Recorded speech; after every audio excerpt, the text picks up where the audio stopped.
When Cloud and I rush into the throne room, my attention is immediately grabbed by the king calling my name.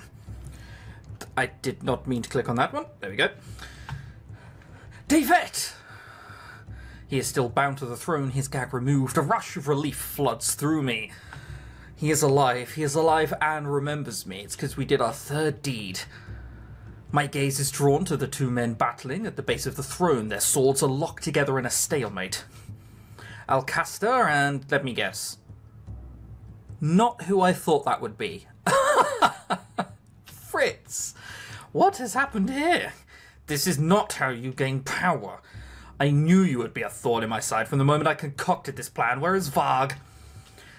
The only one here is me, and I will. Fritz's concentration slips as his eyes land on me. The opening is small, but it is enough to give Alcaster the opportunity he needs. At least shout, Alcaster! Or something, so this exact thing doesn't happen. Watch out! Cloud is already running over to help, but even he is too slow. Alcaster dismisses Fritz before driving his sword through Fritz's chest. Oh. Yep. You normally don't survive through swords through the chest. No. Alcaster pulls the sword out of Fritz's chest just fast enough to deflect Cloud's attack. As Cloud drives Alcaster away from the throne, I rush to where Fritz has collapsed to the ground. His eyes are already growing glassy. Fritz! I lean over him. There's so much blood. Yeah, he just got a sword through his stomach. I'm not wildly surprised. I glare at Alcaster. How could you do this to your own son? Anyone in my way will meet my sword. Blood does not matter. He doesn't seem like a very loving father, does he? I doubt he has a mug in his room with world's best dad on it. Princess. I turn back to Fritz in alarm, tears in my eyes. Fritz, hold on. Don't speak, you need to conserve your energy. He just had a sword through his chest. At best he's holding on through another second or two by not talking. Princess, I'm sorry. Fritz, please don't speak. I feel bitter tears stinging in my eyes. I'm sorry. I watch as the life seeps from Fritz's eyes. I put my hand to his chest to feel for a heartbeat, but Fritz's body is still. Fritz! I glance up at the sound as he Cloud at the far side of the room, struggling to get to his feet. David, watch out! I turn, but I'm not fast enough. I see Alcaster's sword raised high in the air, and I know it will reach me before I can pick up my sword. The sword falls from Alcaster's hand as a bright red ribbon of light twines around the hilt and drags it far from reach. Alright, Varg or the witch? Delora, the witch. I turn and see Delora standing a short distance away, Jurian, Garland and Waltz all standing behind her. I'm afraid your performance as king has been incredibly disappointing. Fritz is dying! Can we maybe not... Can we just leave the quips until a little bit later? Jurian and Garland move together, rushing Alcaster from the same side. I see Cloud moving in from the other side, quiet and lethal. Princess! Waltz and Delora rush over to me as the fighting continues. Alcaster has reclaimed his sword and is trying to evade attacks from 3 different swords at once. The king. Waltz nods at me, his gaze lingering on Fritz as his expression has become solemn. Oh, now you notice him.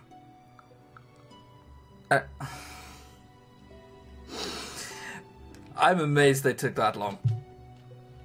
He walks off to the throne while Delora kneels beside me. Delora. Delora shakes his head, and that is all I need to know, that there is nothing more to be done. We will make sure he is properly honored, but for now we need to get you out of here. What about Ophelia? Waiting for us somewhere safe. I constructed a shield around her that will keep her hidden from view and harm until we return to her. It's a lot of... Could she not have cast that on us? Would have made this a lot easier. Weren't we meant to bring the royal family back to the Marchen first? Not when we're missing the king. Besides, plans change when a magical beast starts rampaging in the castle. Princess! I turn to look at Alcaster, who is somehow still managing to scream my name despite the fact he's being quickly overwhelmed. I'm amazed he's not dead. They've had like a minute. Princess, we could have worked together. If you were more like your mother, you could have ruled with grace, beauty, and fear. Oh yeah, that was one thing everyone said about the Queen. Beauty, yeah. Grace. Hatred, I believe, is another one for it. Also, you just killed your own son. What makes you think that I would team up with you? I flinch back and Dolores' hands come to rest on my forearms, her grip steadying. That is enough. I look up and see the king has stopped to stand beside me. To my surprise, the king rests a gentle hand on my shoulder, his eyes soft as he looks at me. Devet, we have a lot to talk about, but right now I have something I must do. I nod mutely and watch as the king draws his sword. What happens to the curse now? Does everyone remember me, or does everyone realise that they've forgotten about me for like a month or two? He makes his way to Alcaster. Jurian and Garland and Cloud step back from where they have forced Alcaster to one knee. You're a traitor lacking any honor, Alcaster. You should stop saying honor. People don't even know why I do it at this point. You are the one that lacked honor. A ruler must have the people beneath his thumb. A ruler must lead people, not suffocate them. His oath as king is to protect them. You are no king, Alcaster. For your crimes, I found you guilty and incapable of rehabilitation. The sentence for the severity of your crimes is death. The king raises his sword, and I turn away before he strikes down with his sword. There is no sound or scream to follow. I turn once more to see that the king has pointed the sword at Alcaster's chest, but has not killed him. You will stay in the prisons until your time for a trial comes. Though you might try to refute these claims, you will be tried as a traitor to this kingdom, and then you will be executed.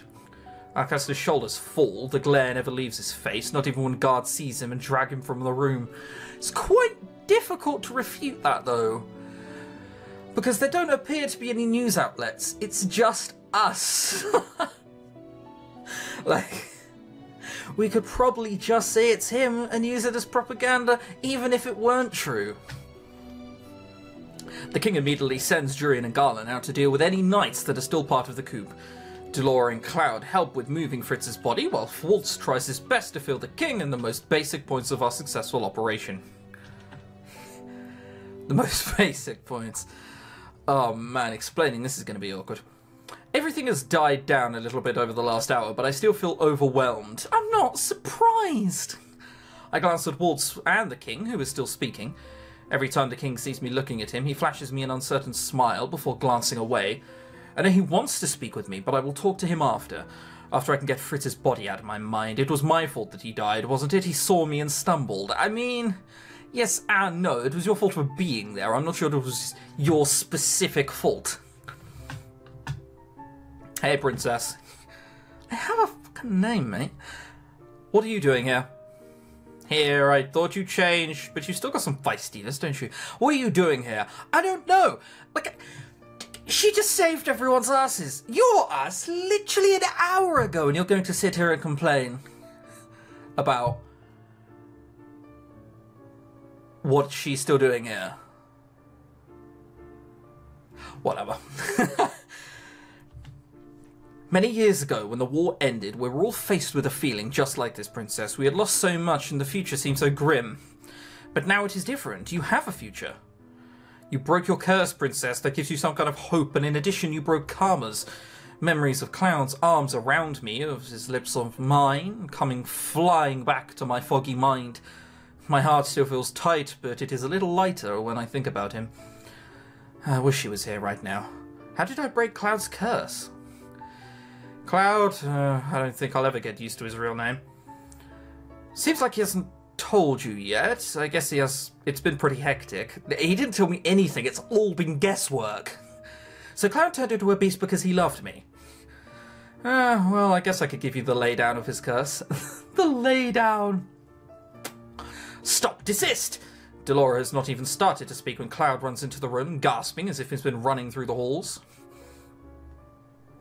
Curse! Are you speaking about my curse? There's no way he heard us talking in the hallway, is there? Maybe if he had his ear pressed to the wall, who knows? Even I feel at a loss for words right now. I sense that you might be talking about me. The princess was just asking me about your curse. Oh, then I was right to come running in here. I was just guessing at what you might be talking about. Cloud's curse was based off of the tale The Beauty and the Beast. There you go. Extra points whoever got that right. I want to sneeze and can't. It's really annoying. Cloud easily finishes her sentence. Delora holds up her hands as if in surrender. So eager to steal the spotlight. Oh, come on, look at him. He is a man who was born to steal the spotlight. Well, you are talking about me after all. You always told me that your curse was just the beauty's curse, though. Well, yes, because the other half was a little difficult to explain, wasn't it? He has a point, though I think he might have been able to save us all some trouble if he hadn't been so secretive about his curse. Yes, I know. Everyone who commented in the last episode seemed to agree. That was his fault, not ours. He really must have been scared that I would shun him. Allow me to explain, Princess. In the fairy tale, a prince of a kingdom is transformed into a beast because his heart is as cold as ice, and he's willing to sacrifice. Sounds familiar to a sudden icy princess, eh? Just trying to lighten the mood. Cloud sighs. I would call David something far more flattering, like my... Oh, spare Delora. Run out of the room as quickly as you can. Like my sweet beloved. We were talking about your curse. Oh, right. Well, anyway. What an odd piece of random lag. The witch who cursed the princess in the tale tells him that he has to learn to love and be loved before the petals of a rose completely fall off. A rose. Yes, she gives him a rose, and he keeps it protected under glass. Sometimes passes, and the rose continues to wither away. A maiden finds the beast, and eventually the two fall in love. At the end of the tale, she confesses her love to the beast, and he transforms back into a human.